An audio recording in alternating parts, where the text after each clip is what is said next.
नमस्कार दोस्तों। आज के इस वीडियो में हम इन्फ्लेशन के बारे में समझेंगे।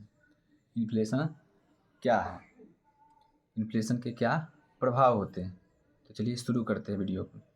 कि जब सामान्य कीमत स्तर में वृद्धि, अगर सामान्य शब्दों में हम समझें इन्फ्लेशन क्या है, तो जब सामान्य कीमत स्तर में वृद्धि होती है, कीमत स्तर में वृद्धि एवं मुद्रा की क्रय शक्ति में कमी, मुद्रा की क्रय शक्ति में कमी कमी तो यही दोनों स्थिति को के सम्मिलित रूप को हम कहते हैं मुद्रास्फीति। इसी दोनों स्थिति के सम्मिलित रूप को हम कहते हैं मुद्रास्फीति। जब सामान्य कीमत स्तर में वृद्धि हो, मुद्रा की क्रय शक्ति में कमी हो, तो मुद्रास्फीति। अब हम कारण को समझते हैं कि क्या कारण है कि सामान्य कीमत स्तर में वृद्धि होती है।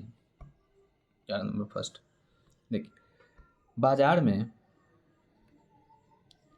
अर्थात मार्केट में अचानक मुद्रा की आपूर्ति बढ़ जाना, मुद्रा की आपूर्ति आपूर्ति बढ़ने के क्या कारण है, इसे मैं किसी और दिन किसी अगले वीडियो में मैं बताऊंगा। पर फिलहाल के लिए बस इतना समझते हैं कि मुद्रा की आपूर्ति का बढ़ जाना, जिससे मार्केट में तरलता बढ़ जाएगी, अर्थात मनी सप्लाई बढ़ जाता। मनी सप्लाई बढ़ जाएगी तो डिमांड, मार्केट में मांग अर्थात डिमांड भी क्या होगा, तो डिमांड भी इंक्रीज होगा। डिमांड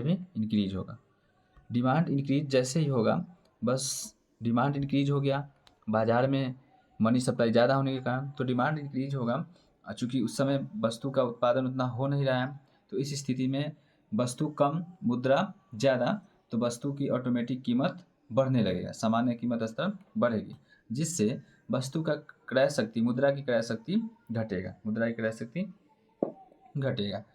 तो बहुत साधारण शब्दों में हम समझते हैं कि जैसे ही मांग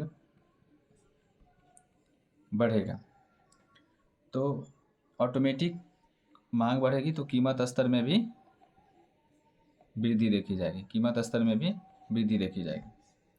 और जिससे कि मुद्रा की क्रय शक्ति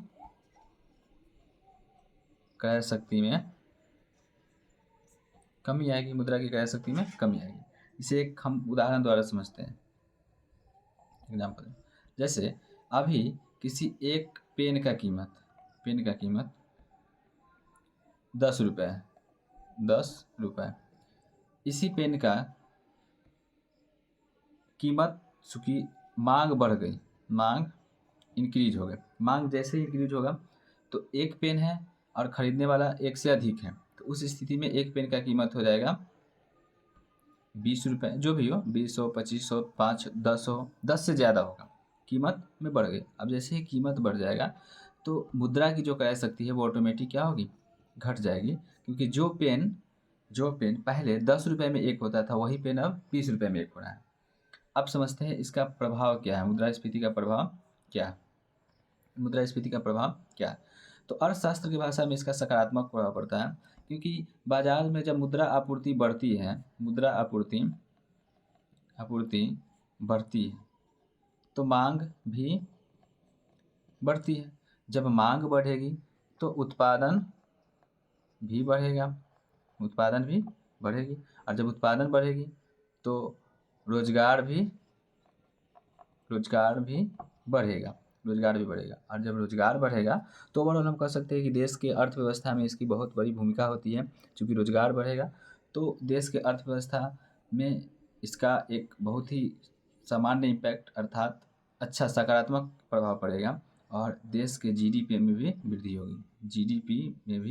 वृद्धि होगी, ग्रॉस डोमेस्टिक प्रोडक्ट में वृद्धि होगी। देश के अंदर जितने भी कुल उत्पादन जो होती है उसे जीडीपी कहा जाता है।